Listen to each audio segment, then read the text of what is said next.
আমরা যে এত সুন্দর একটা আবহাওয়ায় আছি, আলহামদুলিল্লাহ। আল্লাহ তালার কাছে অশেষ শুক্রিয়া যে তিনি আমাদের ভালো রেখেছেন, এখনো পর্যন্ত বেঁচে আছি। আমরা অক্সিজেন নিতে পারছি, সূর্যের আলো পাচ্ছি, এবং খুব অতিরিক্ত না যা আমাদের ঝলসে দিচ্ছে, হ্যাঁ এরকমও না। আবার আমরা খুব বেশি বাতাসে একেবারে এলোমেলো হয়ে যাচ্ছে, ব্যাপারটা এমন না। তবে আল্লাহ তাআলা যে কোনো সময় চাইলে আমাদেরকে শেষ করে দিতে পারেন, এক নিমেষেই ধ্বংস করে দিতে পারেন। ভূমিকম্প দিয়ে, ঝড় তুফান দিয়ে, সূর্যের অতিরিক্ত তাপ দিয়ে, অতিরিক্ত বর্ষণ দিয়ে, একেবারে যে কোনো কিছু দিয়েই আল্লাহ তাআলা আমাদেরকে শেষ করে দিতে পারেন। এবং খুব একটা ছোটোখাটো মশা দিয়েও আমাদেরকে নমরুদের মতো শেষ করে দিতে পারেন। আমরা মশার কাছেও অসহায়, আমরা প্রকৃতির কাছে অসহায়, কিন্তু আমরা যতটুকু সময় ভালো আছি, আমরা অনেকেই অনেক রকম কিছু মনে করি, আমি হাম্মারেঙ্গা তাম্মারেঙ্গা, এই পারি সেই পারি। প্রকৃত অর্থে আমরা কিছুই পারি না। আমরা খুবই দুর্বল, খুবই নিরুপায়, অসহায় একটা প্রাণী। কিন্তু এই সুস্থকালের সময়ে আমরা অনেকেই সেটা ভুলে যাই। বেশিরভাগ যখন অসুস্থতায় কাতরাই, হসপিটালের বেডে বা বাড়িতে বিছানায় উঠতে পারি না, চলতে পারি না, তখন বোঝা যায় যে আসলে কি অবস্থা। একটু যদি পেটে ব্যথা করে তাহলে আমরা টের পাই যে আসলে জীবনটা কত কঠিন। একটু দাঁতে ব্যথা করলেও বুঝতে পারি জীবনটা কত যন্ত্রণা। অসুস্থতা অসুস্থতা কতটা তীব্র হতে পারে, আর সুস্থতার নিয়ামত যতক্ষণ আমরা পাচ্ছি ততক্ষণ আসলে ওই ব্যাপারটা বুঝতে পারি না। ওই যে কি যাতনা বিষে বুঝিবে সে কিসে, কভু আসিবে সে ধ্বংসে নিবারে। আমাদের ব্যক্তি জীবনে বলেন, কর্মজীবনে বলেন, পারিবারিক জীবনে বলেন, পার্থিব জীবনে বলেন, হ্যাঁ যে কোনো যেখানে আমি এই কথাগুলো ব্যবহার করতে পারি, যে আমরা যেই কষ্টটা পাই নাই, যেই যন্ত্রণাটা দেখি নাই, মানে উপভোগ করি নাই, সেইটার মধ্য দিয়ে যাই নাই, অভাব অনটন বলেন, ধনীদের বিলাসিতা বলেন, যা কিছু বলেন না কেন, যে যেই পরিস্থিতির মধ্যে দিয়ে যায় নাই সে কিন্তু বোঝে না। যে বিপদে পড়েছে, যে সংকটে পড়েছে, যে তৃষ্ণায় কষ্ট পেয়েছে। আমার ভালো থাকে ভালো রাখে গ্রন্থটা একেবারে শুরুতেই এমন বলেছি যে গলা যখন শুকিয়ে যায়, এক ফোঁটা পানি চাই। বলো হে ড্যাডি, সে পানি আমি কোথায় পাই? সেই পানি আল্লাহ তাআলা দেন আমাকে, আপনাকে, আমাদেরকে। যে তেল সংকট চলছে, তেল যতই আমরা টাকা দিয়ে ক্রয় বিক্রয় করি না কেন, প্রকৃত অর্থে তো আল্লাহ তাআলাই দিয়েছেন। তেল বলেন, সোনা দানা বলেন, লোহা লক্কর বলেন, যত সম্পদের কথা বলেন না কেন, হীরা মণি মুক্তা, সমস্ত কিছু কিন্তু মহান আল্লাহ তাআলা আমাদেরকে এই পৃথিবীতে দান করেছেন। স্বর্ণ উঠাচ্ছে, তেল উঠাচ্ছে, গ্যাস উঠাচ্ছে, বিক্রি করছে, বিভিন্ন খনিজ সম্পদ, এগুলো কে দিয়েছেন? আল্লাহ তাআলা দিয়েছেন। তো সেই আল্লাহ তাআলার কৃতজ্ঞতা যেন আমরা মানে করি, সেই আল্লাহ তাআলার বিধান যেন আমরা মেনে চলি। দেখা যাচ্ছে এখানে ছোটখাটো প্রতিষ্ঠানে চাকরি করতে হলেও সেখানকার একটা নীতিমালার মেনে চলতে হয়। তাহলে যে আল্লাহ তাআলা আমাকে আপনাকে সৃষ্টি করলেন, এই জমিনে থাকবার সুযোগ করে দিলেন, বাঁচিয়ে রেখেছেন, প্রয়োজনীয় সমস্ত কিছু ফ্রিতে দান করছেন, আল্লাহ তাআলা তো কোনো টাকা পয়সা নিচ্ছেন না। যদিও এই টাকা আমাদেরই তৈরি, আমরাই হাত বদল করছি, একই টাকা সবার কাছে ঘুরছে, কিন্তু সরি, এটা একটা সিস্টেম। এই যে এরকম হলো, মানে কথা বলতে পারছিলাম না, গলা শুকিয়ে দেওয়া অবস্থা। তো এই যে গলা যখন শুকিয়ে যায়, সিরিয়াসলি যখন গলা শুকিয়ে যায় তখন আমরা এক ফোঁটা পানি চাই, একটু গলাটা ভেজানোর জন্য।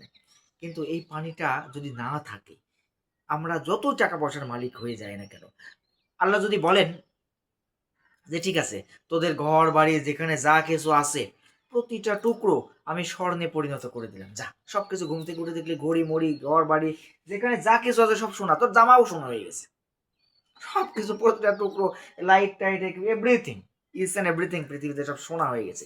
তোর আয়ত্তে বলিস আর যার আয়ত্তে বলিস টোটালটা সোনা, যার যা আছে সব, সব দেখছি যে সব স্বর্ণ আর স্বর্ণ।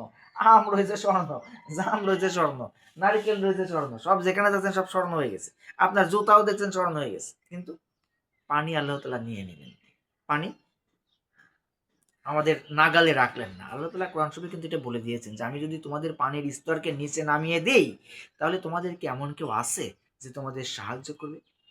তো সমস্ত কিছু স্বর্ণে পরিণত করে দেওয়ার পরেও আল্লাহ তাআলা যদি শুধু একটু পানিটুকু, সবকিছু রেখে দিলেন, শুধু পানিটুকু যদি নাই করে দেন, তাহলে আমরা বাঁচতে পারবো না।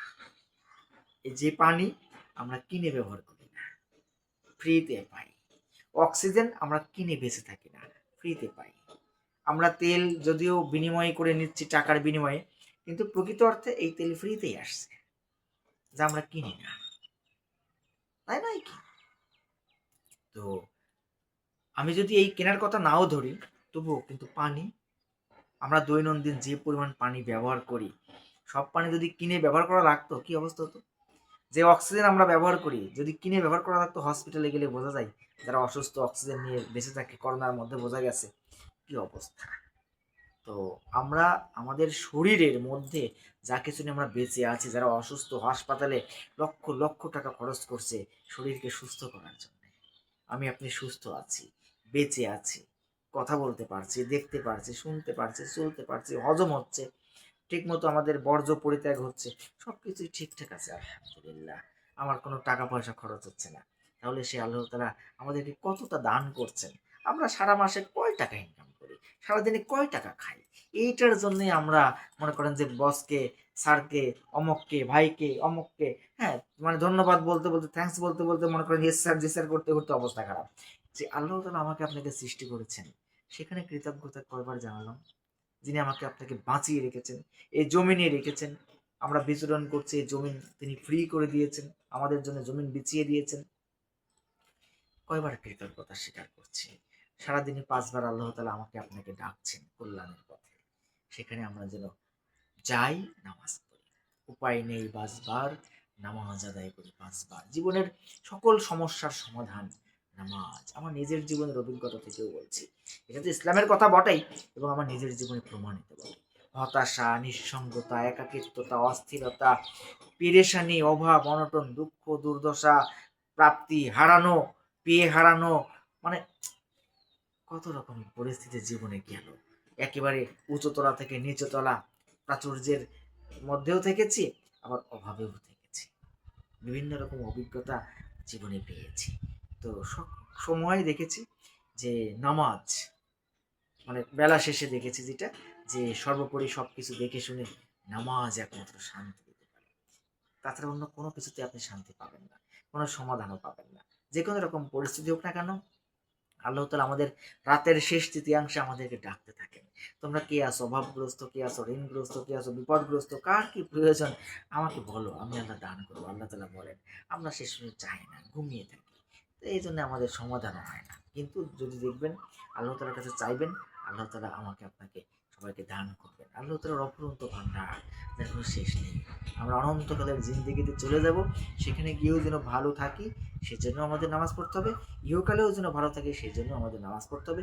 সততার সাথে নীতি নৈতিকতা নিয়ে সঠিক সত্য আদর্শে স্বচ্ছভাবে জীবনযাপন করতে হবে। কোনো লুকোচুরি নয়, কোনো চিটিং ফিটিং নয়, কোনো বাটপাড়ি নয়। ক্যামেরার সামনে একরকম, ক্যামেরার পেছনে একরকম, একে বলে বাটপাড়।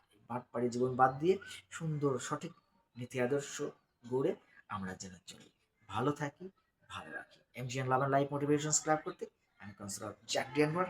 আল্লাহ হাফেজ।